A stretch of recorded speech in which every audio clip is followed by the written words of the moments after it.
Hello everyone, my name is Vishesh Srivastav. So welcome to my vlog. It is day 6 of my vlog. तो ये video उनके लिए है जो gate 2027 या गेट 2028 का पेपर देने वाले हैं। तो बच्चों को बहुत कन्फ्यूजन होती है कि अब ये तो सोच लिया कि पेपर देना है, गेट 2026 हमको देना है, गेट 2027-28 हमें देना है, लेकिन अब ये कन्फ्यूज़न रहती है कि पहले क्या पढ़ें। इतने सारे सब्जेक्ट हैं, 11-12 सब्जेक्ट हैं गेट में, तो हम स्टार्टिंग कहाँ से करें, कौन सा सब्जेक्ट पहले पढ़ें, उसके बाद कौन सा पढ़ें, उसके बाद कौन सा पढ़ें। ये कन्फ्यूज़न बहुत बच्चों को रहती है। जब मैं थर्ड ईयर में था और गेट दे रहा था तो मुझे भी बहुत कन्फ्यूजन थी कि मैं पहला सब्जेक्ट कौन सा पढ़ूँ, फिर उसके बाद कौन सा पढ़ूँ, फिर कैसे क्या चलेगा। तो इस वीडियो में हम यही देखेंगे कि आपको किस ऑर्डर में पढ़ना चाहिए, या मैंने किस ऑर्डर में पढ़ा था अपने टाइम पे सब्जेक्ट्स को। तो इसमें 2 पार्ट हैं इस वीडियो में। पहला तो उनके लिए है जिनके पास अभी बहुत टाइम है, जैसे कि जो अभी सेकेंड ईयर में हैं या फर्स्ट ईयर में हैं या थर्ड ईयर में हैं, जो गेट 2027 देने वाले हैं या 28 देने वाले हैं, जिनके पास अभी में अच्छा खासा टाइम है। पहला पार्ट उनके लिए, और दूसरा पार्ट उनके लिए जिनके पास ज़्यादा टाइम नहीं है, जैसे कि जो अगर आप थर्ड ईयर में हैं और गेट 2027 देने वाले हैं, या फोर्थ ईयर वाले बच्चे जो 27 देने वाले हैं, तो दूसरा पार्ट है उनके लिए जिनके पास ज़्यादा टाइम नहीं है। तो पहले पार्ट से स्टार्टिंग करते हैं जिनके पास अच्छा खासा समय है। इस पार्ट में हम देखेंगे उन बच्चों के लिए ऑर्डर जिनके पास ज़्यादा टाइम है, जैसे कि फर्स्ट ईयर, सेकेंड ईयर या थर्ड ईयर में है तो ये उनके लिए है। तो अगर इनके पास ज़्यादा टाइम है, ठीक ठाक टाइम है अच्छे से पूरा सब्जेक्ट्स कवर करने के लिए, रिवाइज करने के लिए, तो मेरे ख्याल से सबसे पहले उनको सी पढ़ना चाहिए। सी लैंग्वेज और डीएसए सबसे पहले ख़त्म करना चाहिए। क्योंकि सी लैंग्वेज फर्स्ट ईयर में सबने पढ़ी ही होती है, डीएसए भी लगभग पढ़ाई होता है। तो जब भी स्टार्टिंग करें तो सी लैंग्वेज और डीएसए से करें। क्योंकि वो थोड़ी बहुत जानी पहचानी है, पढ़ी लिखी है, तो वो हो जाएगी। तो सबसे पहले सी और डीएसए पढ़ें, उसके बाद एल्गोरिथम। क्योंकि एल्गोरिथम डीएसए से मिलती जुलती है। अगर आप डीएसए पढ़ें तो आपको एल्गोरिथम भी समझ में आएगी। सी, डीएसए, एल्गोरिथम ये एक दूसरे से कनेक्टेड है। सबसे पहले सी पढ़िए, फिर उसके बाद डीएसए पढ़िए, फिर उसके बाद एल्गोरिथम सब्जेक्ट पढ़िए। उसके बाद आप टीओसी और कंपाइलर डिज़ाइन पढ़ सकते हैं। क्योंकि ये ज़्यादा बड़े सब्जेक्ट नहीं है और इतने भी ज़्यादा टफ नहीं है। हाँ, थोड़े लॉजिकल हैं लेकिन समझ में आ जाएंगे, ज़्यादा टफ नहीं है। तो आप इसके बाद टीओसी पढ़ सकते हैं और कंपाइलर डिज़ाइन। टीओसी और कंपाइलर डिज़ाइन समझ लीजिए भाई बहन है। अगर टीओसी के बिना कंपाइलर डिज़ाइन पढ़ेंगे समझ नहीं आएगी ज़्यादा। सबसे पहले आपको टीओसी ख़त्म करना है, उसके बाद आप कंपाइलर डिज़ाइन ख़त्म करिए, तो आपको अच्छे समझ में आ जाएगा। ज़्यादा बड़े भी नहीं हैं और इतने टफ भी नहीं है, आसानी से हो जाएंगे। इसके बाद आप कोआ पढ़ सकते हैं, कंप्यूटर ऑर्गेनाइजेशन एंड आर्किटेक्चर। कोआ पढ़ सकते हैं, ये भी ज़्यादा उतना टफ नहीं है, नॉर्मल चीज़ है। क्वेश्चंस ज़्यादा हैं इसमें, सिंपल क्वेश्चन, थोड़ा बस दिमाग लगाएंगे तो हो जाएगा, इतना ज़्यादा टफ नहीं है। इसमें आपको बताया गया कंप्यूटर के आर्किटेक्चर के बारे में, तो ये पढ़ें। इसके बाद आप ओएस पढ़िए। क्योंकि कोआ और ओएस में थोड़ी बहुत सिमिलैरिटी है, थोड़ा इंटरकनेक्टेड है। कोआ मतलब कंप्यूटर का आर्किटेक्चर बताता है, ओएस मतलब ऑपरेटिंग सिस्टम कैसे काम करता है। तो आप पहले कोआ पढ़िए, उसके बाद ओएस पढ़िए।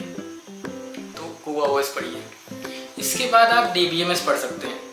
डीबीएमएस ये थोड़ा टफ लग सकता है, इसमें एसक्यूएल क्वेरीज वगैरह हैं, फंक्शनल डिपेंडेंसीज वगैरह हैं, तो ये थोड़ा टफ लग सकता है, लेकिन पढ़ेंगे तो ज़्यादा टफ कुछ नहीं है, पढ़ेंगे तो आसान लगेगा आपको। तो इसके बाद आप डीबीएमएस पढ़ सकते हैं।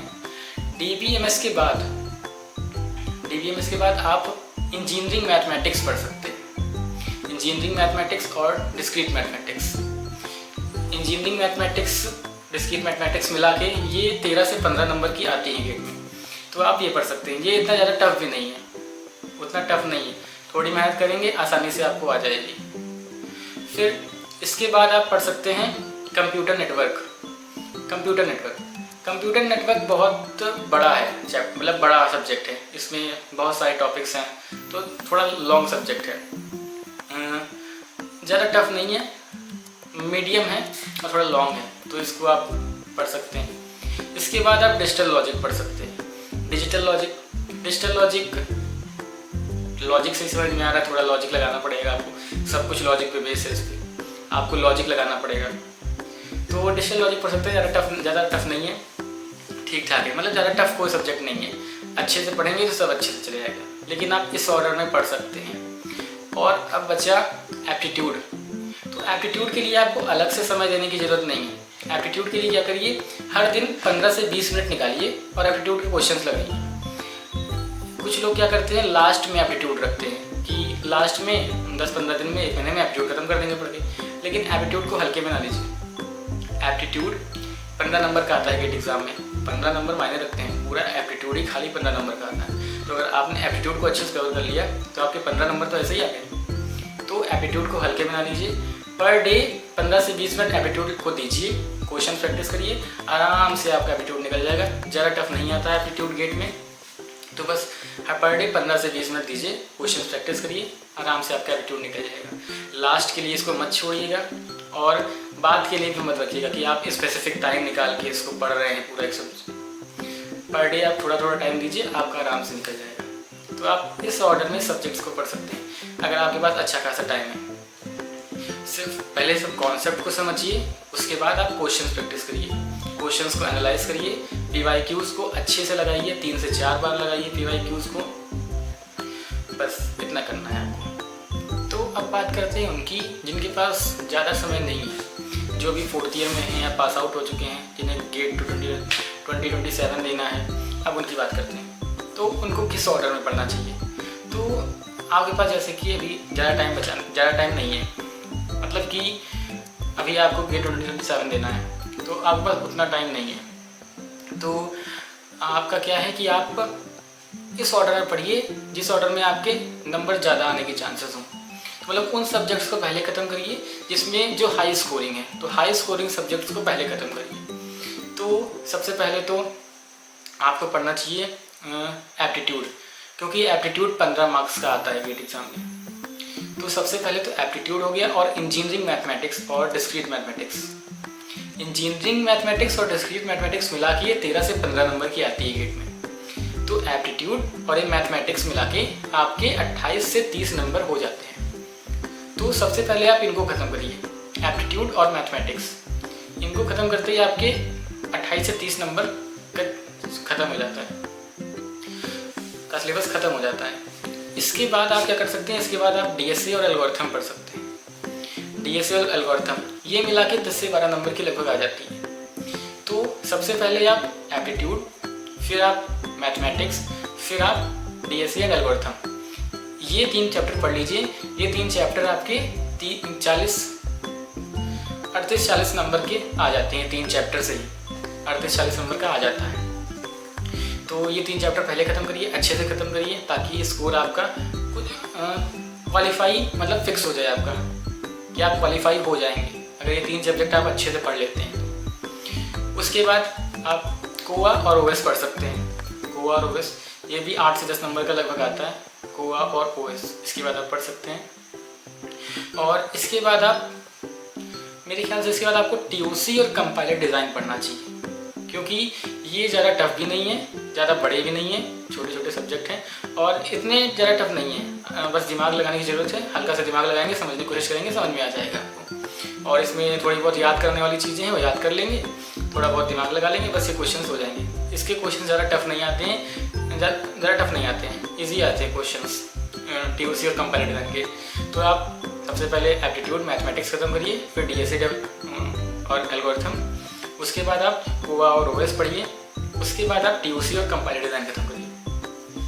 इसके बाद आप DBMS पढ़िए। DBMS ये हल्का सा आपको टफ लग सकता है, क्योंकि इसमें ट्रांजैक्शंस हैं, SQL क्वेरीज हैं, तो ये सब आप थोड़ा सा टफ लग सकता है, लेकिन पढ़ेंगे तो सब हो जाएगा। तो उसके बाद आप DBMS पढ़िए। DBMS के बाद आपको क्या पढ़ना है, DBMS के बाद आप पढ़ सकते हैं कंप्यूटर नेटवर्क पढ़ सकते हैं।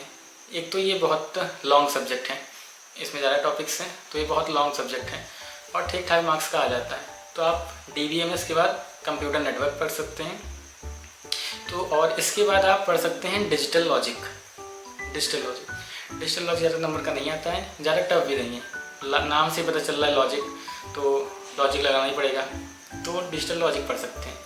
तो आप इस ऑर्डर में सब्जेक्ट्स को ख़त्म कर सकते हैं अगर आपके पास कम टाइम है। आप स्टार्टिंग से पढ़ना शुरू करिए। अगर आपके मान लीजिए ज़्यादा नहीं 6 सब्जेक्ट भी कवर हो जाते हैं। कौन कौन से? एप्टीट्यूड, मैथमेटिक्स और DSA एंड एल्गोरिथम, इसके बाद कुआ ओएस और TOC कंपाइलर डिज़ाइन। अगर इतने सब्जेक्ट भी आपके कवर हो जाते हैं तो आपके आराम से 50 मार्क्स से ऊपर आ सकते हैं। 50 मार्क्स से ऊपर तो आराम से आ सकते हैं आपके, क्योंकि मैथमेटिक्स और एप्टीट्यूड मिला के 30 नंबर हो जाता है, DSA एल्गोरिथम मिला देंगे 40 नंबर का हो जाएगा, और बचे हुए 3 सब्जेक्ट मिला के 10-15 नंबर, तो आपके आराम से 50 नंबर आ सकते हैं अगर आप इन 6 सब्जेक्ट को ही अच्छे से कवर कर लेते हैं तो। इसके बाद भी आपके पास टाइम बचता है तो आप DBMS पढ़ सकते हैं, डिजिटल लॉजिक पढ़ सकते हैं और कंप्यूटर नेटवर्क पढ़ सकते हैं। लेकिन रिवीजन करना ना भूलिएगा, ये सबके लिए है कि रिवीजन करना ना भूलिए। Weekly wise, day wise revision करते रहिए, क्योंकि रिवीजन बहुत ही ज़्यादा ज़रूरी है। अगर आपने रिवीजन नहीं किया, सिर्फ आगे पढ़ते गए, तो आप जब पूरे सब्जेक्ट को एक साथ रिवाइज करने बैठेंगे तो आपको फिर से उतना ही टाइम लगेगा जितना आपको पहली बार में लगा था, तो उसका कोई मतलब नहीं बनता है। तो रिवाइज करते रहिए, रिवाइज जल्दी रिवाइज हो, यही तो रिवाइज करने का मतलब क्या होता है, कम टाइम में जल्दी सब पढ़ लें। तो रिवाइज वीकली करते रहिए। जैसे आपने हफ्ते भर में कुछ पढ़ा तो संडे को बैठ के उसको पूरा रिवाइज करिए, क्या हमने पढ़े, क्या क्वेश्चंस लगाए। जैसे आप पर डे कुछ पढ़ रहे हैं तो रात में सोने से पहले एक बार टॉपिक दिमाग में घुमा लीजिए, क्या क्या हमने टॉपिक पढ़े, इन टॉपिक में क्या क्या टॉपिक था, इसके बारे में हल्का बहुत, मतलब ऐसे ही बिना कॉपी खोले मन में ही थोड़ा बहुत क्या क्या आपने पढ़ा ये एक बार रिवाइज कर लीजिए। तो रिवीजन बहुत ज़रूरी है। आप सब्जेक्ट्स को पढ़ते रहिए और उनको रिवाइज करते रहिए। जैसे सब्जेक्ट ख़त्म हुआ तो आप कुछ समय नया सब्जेक्ट पढ़ने में और कुछ समय पुराना रिवाइज करने में लगाइए। और एक बात और, आपको एप्टीट्यूड के लिए अलग से टाइम देने की ज़रूरत नहीं है। आप पर डे 10-15-20 मिनट एप्टीट्यूड को देंगे तो आराम से आपका एप्टीट्यूड निकल जाएगा। गेट में इतना टफ नहीं आता है एप्टीट्यूड, तो पर डे 10-15-20 मिनट एप्टीट्यूड को दीजिए तो एप्टीट्यूड आपका निकल जाएगा। तो बचे आपके पास सिर्फ 5 सब्जेक्ट। इसके बाद आप कंप्यूटर नेटवर्क, DBMS ये सब पढ़ सकते हैं, लेकिन रिवीजन करना मत भूलिएगा। और आखिरी में मॉक टेस्ट देना मत भूलिएगा। मॉक टेस्ट बहुत ज़रूरी है। इससे आपको एक तो प्रेशर फील होता है, क्या उसमें प्रेशर होगा, आप पता चलता है कि हम कितने क्वेश्चंस कर पा रहे हैं, कि हम कितने टाइम में कितना टाइम क्वेश्चंस को दे रहे हैं, हमें और कितना टाइम कम करना चाहिए क्वेश्चंस को देना, कितनी जल्दी हमें करना चाहिए, तो ये आपको पता चलता है। तो ये दोनों हो गया कि ज़्यादा टाइम वाले हैं जिनके पास है उनको कैसे पढ़ना चाहिए, कम टाइम वाले हैं उनको कैसे कैसे पढ़ना चाहिए। तो आप इस ऑर्डर में पढ़ सकते हैं। सो अगर आपको ये वीडियो अच्छी लगी हो तो लाइक करें, शेयर करें एंड सब्सक्राइब करें। Thank you.